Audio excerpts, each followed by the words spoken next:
اکثر لوگ نماز فجر غلط پڑھتے ہیں، جس کی وجہ سے غربت کا شکار ہو جاتے ہیں۔ حضور اکرم صلی اللہ علیہ وسلم نے فرمایا، جو بندہ نماز فجر غلط پڑھتے ہیں، اللہ تعالیٰ ان کے گھر میں یہ 3 چیزیں نازل فرما دیتا ہے۔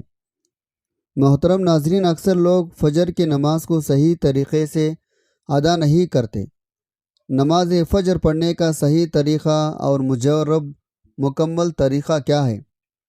70% لوگ نہیں جانتے۔ حضور نبی کریم صلی اللہ علیہ وسلم نے فرمایا، جو بندہ نماز فجر غلط پڑھتے ہیں ان کے گھر میں غربت کے ڈھیر لگ جاتے ہیں۔ پیارے ناظرین، اکثر لوگ نماز فجر کو صحیح طریقے سے ادا نہیں کرتے۔ جی ہاں، تحقیق کے مطابق 70% لوگ نماز فجر میں ایسے غلطیاں کرتے ہیں جن کا انہیں اندازہ بھی نہیں ہوتا۔ نبی پاک صلی اللہ علیہ وسلم نے فرمایا، جو شخص فجر کی نماز صحیح طریقے سے ادا کرے اس کے تمام پچھلے گناہ معاف کر دیے جاتے ہیں۔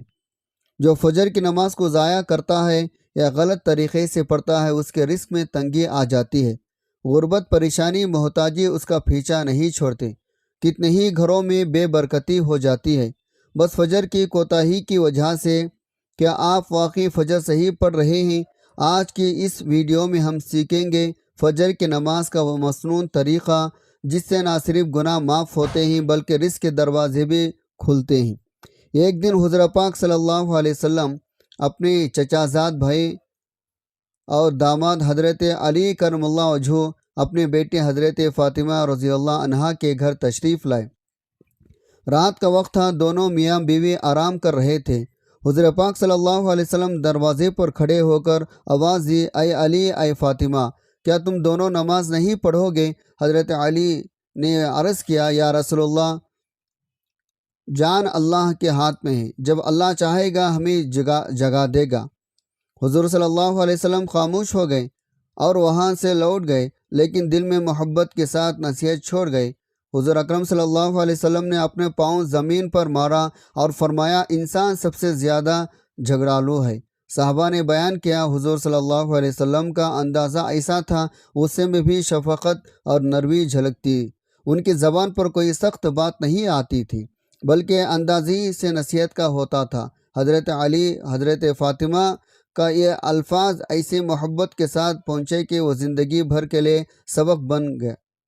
اگلے صبح جب حضرت علی اٹھے، ان کے دل میں حضور صلی اللہ علیہ وسلم کے الفاظ کی گونج باقی تھی اور وہ بار بار کہتے رہے، واقعی انسان جھگڑالو ہے، لیکن میرے محبوب صلی اللہ علیہ وسلم کا انداز کیسا پیارا تھا۔ حضرت علی نے اس کے بعد کبھی فجر کی نماز میں سستی نہیں کی۔ یہ واقعہ ہمیں بتاتا ہے فجر کی نماز کے لیے بیداری کتنی اہم ہے۔ حضور صلی اللہ علیہ وسلم کتنی نرمی محبت سے اپنے اہل بیت کو بھی نصیحت فرمایا کرتے تھے۔ ایک مرتبہ نبی پاک صلی اللہ علیہ وسلم نے فجر کی نماز کے بعد صحابہ اکرام سے فرمایا، آج رات ایک عجیب بات ہوئی، کیا تم میں سے کسی نے خواب دیکھا ہے؟ صحابہ نے عرض کیا، نہیں یا رسول اللہ۔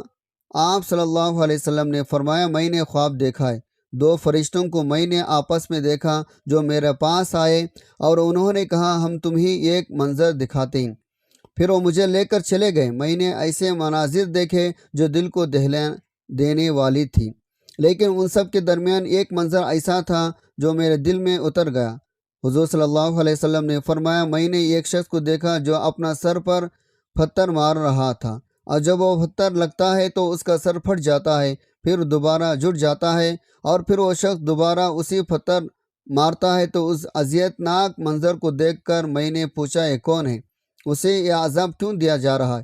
تو فرشتوں نے جواب دیا، یہ وہ شخص ہے جو قرآن پاک کو پڑھتا تھا لیکن اس پر عمل نہیں کرتا تھا، نماز فجر کو چھوڑ دیا کرتا تھا۔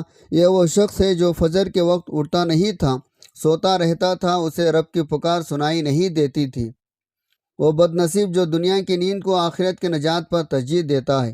ایک اور موقع پر اللہ کے نبی نے فرمایا، جو شخص فجر اور عشاء کی نماز بجماعت پڑھتا ہے، وہ گویا ساری رات اللہ کی عبادت میں مشغول رہا، اسے اس کا پورا اجر ملتا ہے۔ محترم ناظرین، یہ کتنی بڑی بات ہے، کتنی بڑی خوش خبری ہے۔ صرف 2 نمازیں باجماعت پڑھنے سے ایسا اجر جیسے پوری رات جاگ کر عبادت کی ہو۔ پھر وہ صحابہ حضرت بلال رضی اللہ عنہ جن کے اذان سے مدینہ جاگتا تھا، جب وہ اذان دیتے تو صحابہ کے آنکھیں کھل جاتی۔ پیارے ناظرین، وہ مسجد کی طرف دوڑ پڑتے تھے۔ حضرت بلال فجر کے وقت اذان دیتے تو رسول اللہ صلی اللہ علیہ وسلم کا چہرہ انور چمکنے لگتا، خوشی سے پر نور ہو جاتا، تاکہ وہ جانتے تھے اب میرے امتی اٹھیں گے، اب وہ رب کے دربار میں حاضر ہوں گے۔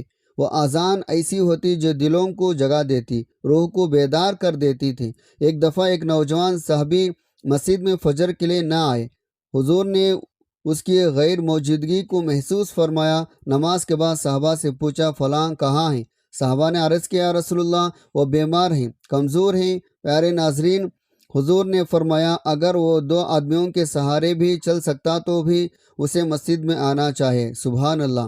اتنی تاکید، بیماری، کمزوری کے باوجود بھی فجر کی نماز کو مسجد میں باجماعت ادا کرنا کا حکم دیا جا رہا ہے۔ نماز فجر دین اسلام کا وہ روشن آغاز ہے جو بندے کے دین کو نور سے بھر دیتا ہے۔ یہ وہ لمحہ جب ساری دنیا نیند کے آغوش میں ہوتی ہے، ایک مومن رب کے سامنے کھڑا ہوتا ہے۔ یہ وہ لمحہ جب انسان کے دروازے کھول دیے جاتے ہیں، رحمتوں کا نزول ہوتا ہے، اللہ تعالیٰ خود اپنے بندوں پر نظر رحمت فرماتا ہے۔ رسول اللہ صلی اللہ علیہ وسلم نے فرمایا، تمہارے پاس رات اور دن کے فرشتے آتے ہیں اور وہ فجر اور عصر کی نمازوں پر جمع ہوتے ہیں، پھر وہ فرشتے جنہوں نے رات تمہارے ساتھ گزاری تھی وہ اوپر چلے جاتے ہیں۔ اللہ تعالیٰ ان سے پوچھتا ہے، حالانکہ وہ خود سب کچھ جانتا ہے، تم نے میرے بندوں کو کس حال میں چھوڑا؟ اور کہتے ہی ہم انہیں نماز پڑھتے ہوئے چھوڑ کر آئے ہیں اور نماز پڑھتے ہوئے پایا۔ اسے وہ لوگ جو فجر کے وقت نیند میں ڈوبے رہتے ہیں، تمہاری نیند تمہیں کیا دے سکتی ہے؟ پیارے ناظرین، ہم کیا پال لیتے ہیں؟ جب تم فجر کی نماز چھوڑ دیتے ہو تم اس لمحے کو بھی کھو دیتے ہو جب اللہ تعالیٰ خود اپنے بندوں کے قریب آتا ہے، جب اس کی رحمتوں ہر سو پھیلتی ہے، جب فرشتے تمہارے اعمال لے کر اس کے حضور پیش ہوتے ہیں۔ فجر کی نماز کا صحیح طریقہ سیکھنا ہر مسلمان عاقل بالغ مرد عورت پر فرض ہے، کیونکہ یہی وہ نماز ہے جس سے دن کی ابتدا ہوتی ہے، یہی وہ نماز ہے جس سے بندہ اپنے رب کے سامنے حاضر ہو کر گویا کہتا ہے، یا اللہ پاک، میں نے ساری رات سو کر گزاری، لیکن اب میں حاضر ہوں تاکہ تیرا حکم بجا لاؤں۔ نماز فجر کی 2 رکعت سنتیں ایسے ہی جن کے بارے میں رسول اللہ صلی اللہ علیہ وسلم نے فرمایا، ان 2 رکعتوں کی فضیلت دنیا مافیہ سے بہتر ہے۔ ان 2 رکعتوں کی حفاظت نبی پاک صلی اللہ علیہ وسلم خود بھی فرماتے اور دوسروں کو بھی تلقین فرماتے، حتیٰ کہ سفر میں بھی انہیں ترک نہ فرماتے۔ قرآن حدیث میں عبادت کی بڑی فضیلت بیان ہوئی ہے۔ اللہ کی رضا کی عبادت ہے۔ وما خلقت الجن والانس الا لیعبدون، میں نے جنات اور انسان کو صرف اپنی عبادت کے لیے پیدا کیا ہے۔ عبادت ہی زندگی کا مقصد ہے۔ ترجمہ: اے لوگوں، اپنے رب کی عبادت کرو جس نے تمہیں پیدا کیا ہے۔ کامیابی کا ذریعہ، جس کا ترجمہ ہے بے شک ایمان والوں نے فلاح پائی جو اپنی نمازوں میں خوشی اختیار کرتے ہیں۔ نبی اکرم صلی اللہ علیہ وسلم کا ارشاد ہے، بندہ جب تک نماز پڑھتا رہتا ہے اللہ کی رحمت اس پر سایہ فگن رہتی ہے۔ صحیح بخاری۔ عبادت گناہوں کا کفارہ ہے۔ نماز جمعہ دوسری جمعہ تک، رمضان دوسرے رمضان تک گناہوں کا کفارہ ہے جب تک کبیرہ گناہوں سے بچا جائے۔ صحیح مسلم۔ رات کی آخری تہائی میں اللہ تعالیٰ آسمانی دنیا پر نازل فرماتا ہے اور پکارتا ہے، کون ہے جو مجھے پکارے، میں اس کی دعا قبول کروں۔ عبادت کے فوائد: پہلا، اللہ کا قرب حاصل ہوتا ہے۔ دوسرا، دل کی پاکیزگی طہارت ملتی ہے۔ تیسرا، گناہوں سے مغفرت ہوتی ہے۔ چوتھا، دنیا آخرت میں سکون اور برکت ملتی ہے۔ پانچواں، شیطان کے وسوسوں سے حفاظت ہوتی ہے۔ فرض عبادات: نماز، روزہ، زکوٰۃ، حج، نفلی عبادت، تہجد، نفلی روزے، صدقات، ذکر اذکار۔ قلبی عبادت: اللہ کی محبت، توکل۔ عبادت انسان کی اصل کامیابی ہے جو اسے دنیا کی فتنوں سے بچاتی ہے، آخرت میں جنت کا راستہ ہموار کرتی ہے۔ اللہ تعالیٰ ہمیں خالص عبادت کرنے والے بنائے، آمین۔ محترم ناظرین، اللہ تعالیٰ کی عبادت ہی انسان کی اصل منزل اور کامیابی ہے۔ یہ نہ صرف آخرت میں نجات کا ذریعہ بلکہ دنیاوی زندگی میں بھی اطمینان، برکت، رحمت کا سبب بنتی ہے۔ عبادت صرف اللہ کی رضا کے لیے ہونی چاہیے، نہ کہ دکھاوے یا دنیاوی فائدے کے لیے۔ یہ ارشاد ربانی ہے جس کا ترجمہ ہے، انہیں صرف یہی حکم دیا گیا تھا، اللہ کی عبادت کریں، اسی کے لیے دین کو خالص کرتے ہوئے۔ نبی پاک صلی اللہ علیہ وسلم نے فرمایا، جس نے ہمارے دین میں کوئی نیا کام ایجاد کیا جو اس میں سے نہیں تو وہ مردود ہے۔ صحیح بخاری مسلم۔ 5 وقتی نماز گناہوں کو ایسے دور کرتی ہے جیسے نہانے کی جسم کو صاف کرتا ہے۔ کیا تم میں سے کوئی یہ پسند کرے گا اس کے دروازے پر نہر ہو جس میں وہ روزانہ 5 بار نہائے؟ یہی مثال 5 نمازوں کی ہے۔ رمضان کے روزے کی اہمیت بہت زیادہ ہے۔ روزے میرے لیے ہیں اور میں ہی اس کا بدلہ دوں گا۔ صحیح بخاری۔ نبی پاک صلی اللہ علیہ وسلم نے پیر اور جمعرات کا روزہ رکھنے کی ترغیب دی ہے کیونکہ اس دن اعمال پیش کیے جاتے ہیں۔ عبادت کی قبولیت کی علامتیں یہ ہیں: پہلا، گناہوں سے نفرت، جیسے نماز پڑھنے کے بعد انسان برے کاموں سے بچنے لگے۔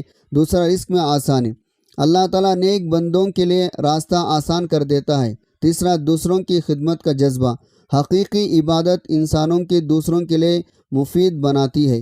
عبادت میں غفلت سے بچنے کے طریقہ: نمبر 1، علم حاصل کریں۔ عبادت کا صحیح طریقہ جاننے کے لیے علم ضروری ہے۔ دوسرا، صحبت صالحہ اختیار کریں۔ نیک لوگوں کی صحبت عبادت کی لذت بڑھاتی ہے۔ تیسرا، گناہوں سے توبہ۔ گناہ عبادت کی قبولیت میں رکاوٹ ہے۔ عبادت کا مقصد صرف اللہ کی رضا حاصل کرنا ہے، نہ کہ دنیا دکھانا۔ جو شخص اللہ کے لیے خالص ہو کر عبادت کرتا ہے، اللہ اس کے لیے ہر مشکل کو آسان کر دیتا ہے۔ نبی صلی اللہ علیہ وسلم کا فرمان ہے، اللہ تعالیٰ تمہارے ظاہر مال کو نہیں دیکھتا بلکہ تمہارے دلوں اعمال کو دیکھتا ہے۔ اللہ پاک ہمیں اخلاص کے ساتھ عبادت کرنے کی توفیق عطا فرما، آمین۔ محترم ناظرین، اللہ رب العزت نے انسانوں کے لیے بے شمار انگنت نعمتیں پیدا فرمائی ہیں۔ ساری دنیا کے انسان مل کر ان نعمتوں کو احاطہ شمار نہیں لا سکتے۔ ان مضمون کو اللہ رب العزت نے قرآن کریم میں 2 دفعہ بیان فرمایا۔ اللہ تعالیٰ سورہ ابراہیم میں آیت نمبر میں فرماتے ہیں، اس نے تمہیں تمہارے منہ مانگی کھل چیزوں میں سے دے رکھا ہے۔ اگر تم اللہ کی نعمتوں کو گننا چاہو تو انہیں پورا گن بھی نہیں سکتے۔ یقیناً انسان بڑا ہی بے انصاف ناشکرا ہے۔ اللہ تعالیٰ کا ارشاد ہے، اگر تم اللہ کی نعمتوں کو شمار کرنا چاہو تو تم اسے نہیں کر سکتی۔ بے شک اللہ بڑا بخشنے والا مہربان ہے۔ یہ سمندر، یہ بہتے ہوئے دریا، یہ رخ بدلتے ہوئے ہوائیں، یہ گردش کرتے ہوئے سورج، چاند، ستارے، یہ بدلتے ہوئے موسم، یہ برستے ہوئے بارشیں، یہ زمین سے نکلتے ہوئے طرح طرح کے پیداوار، یہ زمین پر پھیلے گئے قسم قسم کے جانور، یہ قیمتی معدنیات سے بھرے پہاڑ، یہ فضاؤں میں اڑتی ہوئی پرندوں کے ڈھانڈے، یہ لہلہاتی کھیت، یہ سرسبز شاداب باغات، یہ پھوٹے ہوئے چشمے، گرتے ہوئے آبارشیں، یہ سب کچھ انسان کے لیے ہے۔ انسان رب کائنات کی عبادت کے لیے ہے۔ ارشاد باری تعالیٰ ہے، حقیقت تو یہ ہے انسان ساری زندگی محو عبادت رہے، فرضی نفلی عبادت بجا لاتا رہے، پھر بھی اللہ کے بے شمار نعمتوں میں سے کسی ایک نعمت کا حق ادا نہیں ہو سکتا۔ لیکن اللہ کی رحمت دیکھے، وہ اپنے بندوں کی عبادات کی اتنی زیادہ قدر کرتا ہے، مزید نعمتیں، رحمتوں، برکتوں، بخششوں کے بوچھاڑ کرتا ہے۔ آئے ذرا جائزہ لیں ہمیں عبادت کے صلے میں کیا کچھ ملنے والا ہے۔ نمبر 1، عبادت اللہ کی محبت قرب کا ذریعہ ہے۔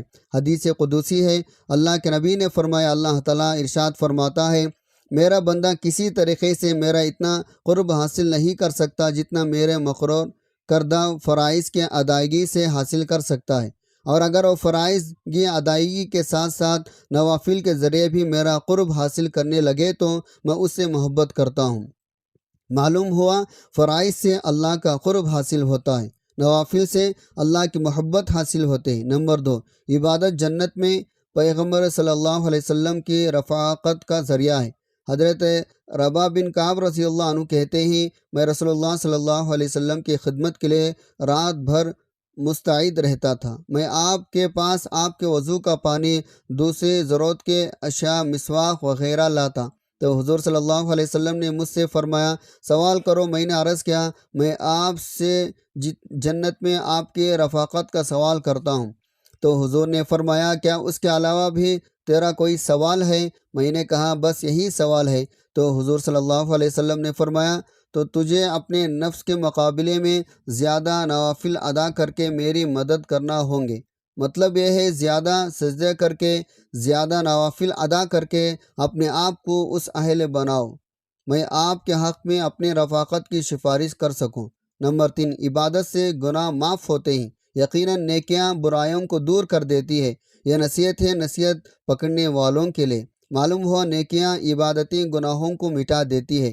نماز فجر کی فرض نماز کی نیت یوں کی جاتی ہے، دل میں یہ ارادہ ہو میں اللہ کے لیے 2 رکعت نماز فجر ادا کرتا ہوں۔ نماز کا آغاز تکبیر تحریمہ سے ہوتا ہے، یعنی اللہ اکبر کہہ کر دونوں ہاتھ کھانوں تک یا کانوں تک اٹھا کر سینے پر، پھر ثنا یعنی سبحانک اللہم بحمدک پڑھی جاتی ہے۔ اس کے بعد سورہ فاتحہ پڑھی جاتی ہے جو ہر رکعت میں فرض ہے۔ اس کے بعد کوئی اور سورت یا کم از کم 3 آیت قرآن مجید پڑھی جاتی ہے۔ پھر رکوع کیا جاتا ہے اور سبحان ربی العظیم کہا جاتا ہے کم سے کم 3 مرتبہ۔ پھر قیام کیا جاتا ہے، سمع اللہ لمن حمیدہ کہا جاتا ہے۔ پھر سجدے میں جایا جاتا ہے، سبحان ربی الاعلیٰ کہا جاتا ہے۔ پھر بیچ میں بیٹھ کر دوسرا سجدہ کیا جاتا ہے۔ اسی طرح دوسرے رکعت میں بھی سورہ فاتحہ کوئی سورت یا آیت پڑھی جاتی ہے۔ دوسری رکعت کے بعد آخری تشہد میں بیٹھا جاتا ہے اور التحیات، درود ابراہیم، دعائیں پڑھی جاتی ہے۔ پھر سلام پھیر دیا جاتا ہے۔ نماز فجر مکمل ہو جاتی ہے۔ یاد رکھو نماز فجر کے لیے بروقت اٹھنا یہ جہاد سے کم نہیں، لیکن جو لوگ اس جہاد میں کامیاب ہو جاتے ہیں وہ اللہ پاک کے محبوب بندے بن جاتے ہیں۔ فجر کی نماز کے لیے سونے سے پہلے نیت کرو، اللہ سے دعا مانگو وہ تمہیں وقت پر جگا دے۔ سونے سے پہلے وضو کر کے سونا بھی برکت لاتا ہے، نیند کو عبادت میں بدل دیتا ہے۔ اگر ممکن ہو تو الارم لگائیں یا کسی کو کہہ کے وہ آپ کو جگا دے، لیکن سب سے مؤثر طریقہ دل کی لگن نیت ہے۔ جب دل میں ہو میں نے نماز فجر ضرور پڑھنی ہے، اللہ پاک بھی مدد فرماتا ہے۔ بعض لوگ کہتے ہیں ہم کوشش کرتے ہیں لیکن آنکھ نہیں کھلتی۔ دراصل آنکھ نہیں، نیتیں بند ہوتی ہیں۔ جب تم دل سے چاہو کہ رب تعالیٰ کو خود جگا دے گا۔ ایسے کئی واقعات موجود ہیں جن میں لوگوں نے سچی نیت کی، بغیر الارم کے وقت پر اٹھے۔ نبی پاک صلی اللہ علیہ وسلم نے فجر کی نماز کو منافقین پر سب سے بھاری قرار دیا، کیونکہ وہ رات کے آرام کو ایمان پر ترجیح دیتے ہیں، لیکن جو لوگ سچے مومن ہوتے ہیں وہ ساری رات دنیا کی نیند چھوڑ کر اللہ کی رضا کے لیے اٹھ کھڑے ہوتے ہیں۔ فجر کی نماز نہ صرف فرض ہے بلکہ بندے کے دن کو برکت والا بناتی ہے۔ جو دن فجر سے شروع ہوتا ہے وہ شیطان سے محفوظ رہتا ہے۔ جس دن کی ابتدا بغیر نماز کے ہو تو وہ بے برکت ہوتا ہے۔ نماز فجر کے بعد اذکار، تلاوت قرآن پاک کی بڑی فضیلت ہے۔ اللہ کے نبی خود فجر کے بعد اشراق تک مسجد میں بیٹھے رہتے، اللہ تعالیٰ کا ذکر اذکار کرتے تھے۔ یہ وقت دعا کی قبولیت کا وقت ہے۔ فجر کے بعد تھوڑی دیر بیٹھ کر استغفار کرے، تسبیحات پڑھے، قرآن پاک پڑھو، اللہ سے مانگو، تمہیں جو چاہے وہ وقت سے سب سے بہتر مانگنے کے لیے ہے، کیونکہ اس وقت دل نرم ہوتا ہے، روح تازہ ہوتی ہے، فضائیں پاکیزہ ہوتے ہیں، اللہ پاک قرب ہوتا ہے۔ نماز فجر کے لیے وضو کا خیال رکھو، پاکی کے بغیر کوئی عبادت قبول نہیں۔ سحری کے وقت اٹھ کر وضو کرو، اگر وقت ہو تو تہجد پڑھو، یہ تمہیں فجر کے لیے مزید قوت دے گا۔ فجر کی نماز با جماعت ادا کرنا سنت موقدہ ہے، بلکہ بعض علماء اکرام کے نزدیک واجب کے قریب ہے۔ اس کی بڑی فضیلت ہے۔ جو شخص 40 دن تک فجر کی نماز با جماعت ادا کرتا ہے اسے نفاق سے بری الذمہ ہونے کی سند ملتی ہے۔ جو لوگ سوتے رہتے ہیں، نماز فجر چھوڑ دیتے ہیں، ان کے متعلق سخت وعید آئی ہے۔ ان کے کانوں میں شیطان پیشاب کرتا ہے، یعنی اس قدر غفلت کا شکار ہو جاتے ہیں، شیطان ان کے اندر نفرت سستی بھر دیتا ہے۔ فجر کی نماز کبھی معمولی نہ سمجھو، یہ وہ نماز ہے جو تمہاری زندگی بدل سکتی ہے۔ یہ وہ نماز ہے جس سے تمہارے دن کا مقصد طے ہوتا ہے۔ اگر دن کا آغاز اللہ پاک سے ہو تو برکتیں تمہارے ساتھ چلتی ہیں، اگر دن کا آغاز غفلت سے ہو تو نحوست پریشانی تمہارا پیچھا کبھی نہیں چھوڑتی۔ فجر کی نماز سے تمہارے چہرے پر نور آتا ہے، تمہارے رزق میں برکت آتی ہے، تمہاری دعائیں میں اثر پیدا ہوتا ہے، تمہارا دل سکون سے ملتا ہے، تمہارے قدم سیدھے راستے پر رہتے ہیں، تم اللہ پاک کے قریب ہوتے ہیں اس نماز کے ذریعے، تم خود کو شیطان کے پنجوں سے آزاد کر دیتے ہیں، اللہ پاک کے رحمتوں کے چھاؤں میں آ جاتے ہیں۔ اپنے بچوں کو بھی فجر کی عادت ڈالو، گھر میں فجر کے اذان کی آواز آئے تو گھر والے جاگ جائیں، ماں باپ خود اٹھیں، اولاد بھی اٹھیں گے، اگر ماں باپ سو رہے ہیں تو بچے کیسے جاگیں گے؟ آج ہمارے گھروں میں فجر نماز کا اہتمام ختم ہوتا جا رہا ہے، اس لیے برکتیں بھی ختم ہوتی جا رہی، اس لیے برکتیں بھی کم ہو گئی، سکون بھی کم ہو گیا، رزق میں تنگی آ گئی، دلوں میں بے چینی بھر گئی۔ اگر تم چاہتے ہیں تمہارے دن خوشیوں سے بھر جائے، تمہارے گھر نور سے جگا اٹھے، تو تمہارے چہرے پر سکون، تمہارے اعمال میں خیر و برکت، فجر کے نماز کو اپنی زندگی کا لازمی حصہ بنا لو، کبھی خزاں نہ ہونے دو، کبھی سستی نہ کرو۔ یاد رکھو جنت کی راہ ہے انہی قدموں سے طے ہوگی جو فجر کے لیے اٹھتے ہیں۔ دعا اللہ پاک ہم سب کو 5 وقتی نماز با جماعت صحیح طریقے سے ادا کرنے کی توفیق عظیم عطا فرمائے، آمین ثم آمین۔ پیارے بھائیوں، اگر ویڈیو پسند آئے تو ویڈیو کو لائک شیئر کریں اور اس چینل کو سبسکرائب کریں۔ السلام علیکم ورحمۃ اللہ وبرکاتہ۔